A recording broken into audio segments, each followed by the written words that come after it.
The FBI is considered one of the most advanced law enforcement agencies on the planet, tasked with tracking the most dangerous criminals imaginable. But sometimes, even with all its resources, the most terrifying cases begin in the quietest places. In the early hours of a winter morning in Florida, a 9-year-old girl vanished from her bed without a sound. At first, her family clung to hope. Maybe she was hiding. Maybe she wandered outside. Every parent's worst nightmare begins with that one desperate thought. Please let this be a misunderstanding. But it wasn't. And as the hours passed, investigators realized they weren't just racing against the clock. They were racing against something far darker. Along Florida's Gulf Coast, about 45 miles north of Tampa, sits the sleepy town of Homosassa. It's the kind of place where neighbors know each other, where nights are quiet, and where crime feels like something that happens somewhere else. In 2004, Mark Lunsford moved there with his 9-year-old daughter, Jessica. A single father, Mark had raised her since birth with the help of his parents, Archie and Ruth. Jessica, known to everyone as Jessie, was the center of their world. She loved church, loved school, loved spending time with her friends. But most of all, she adored her dad. They were inseparable. No one could have imagined this peaceful routine was about to be shattered. On the evening of February 24, 2005, Jessica attended her church youth group just like she did every Wednesday. A trusted family friend drove her home later that night. Everything seemed normal. Jessica laughed, talked, and showed no sign that anything was wrong. Around 10 p.m., her grandmother tucked her into bed. That was the last time anyone would see her alive. Sometime later, Mark left the house briefly to visit his girlfriend nearby. The home remained silent.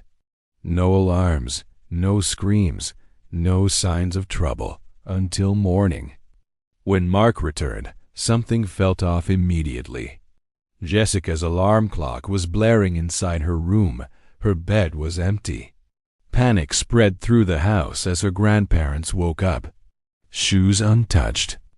Clothes laid out for school. No sign of a struggle. Jessica was simply gone.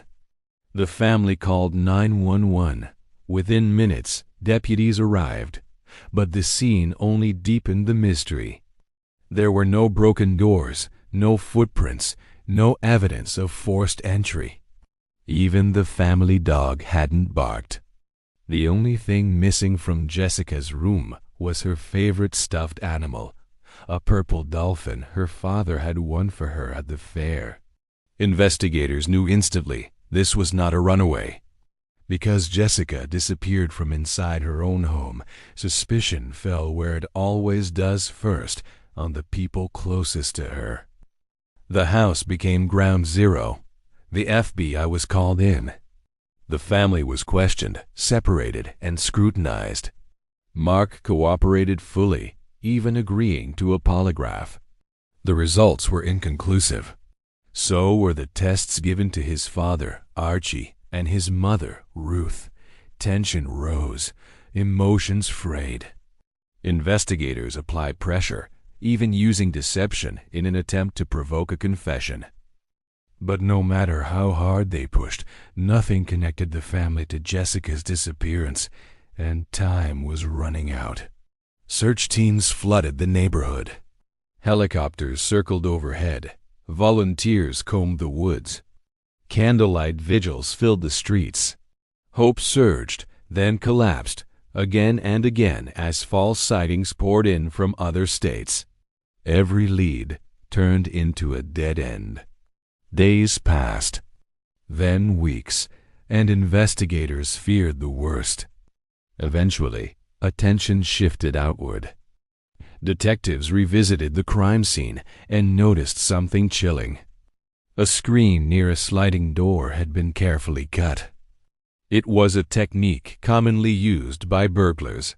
That discovery changed everything. Authorities began examining registered sex offenders in the area. One name stood out, not because he was present, but because he was missing.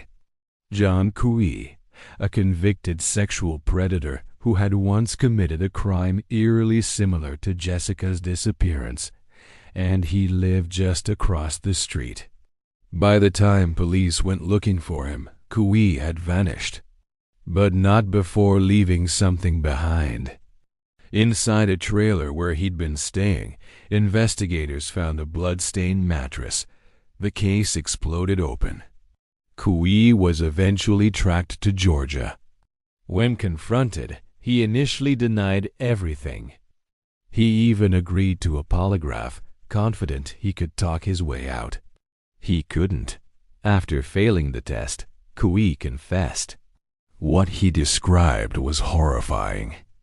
He admitted to sneaking into the house, carrying Jessica away, assaulting her, and burying her alive just steps from where she slept. He led police to her body.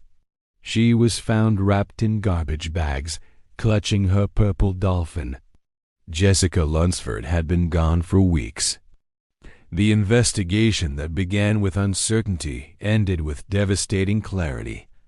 Jean Cui was convicted of first-degree murder and sentenced to death. He later died in prison before the sentence could be carried out. For Mark Lunsford, justice didn't end in the courtroom. He turned unimaginable loss into action, pushing for reforms that strengthened sex offender monitoring laws across the United States. Today, versions of Jessica's Law exist in dozens of states.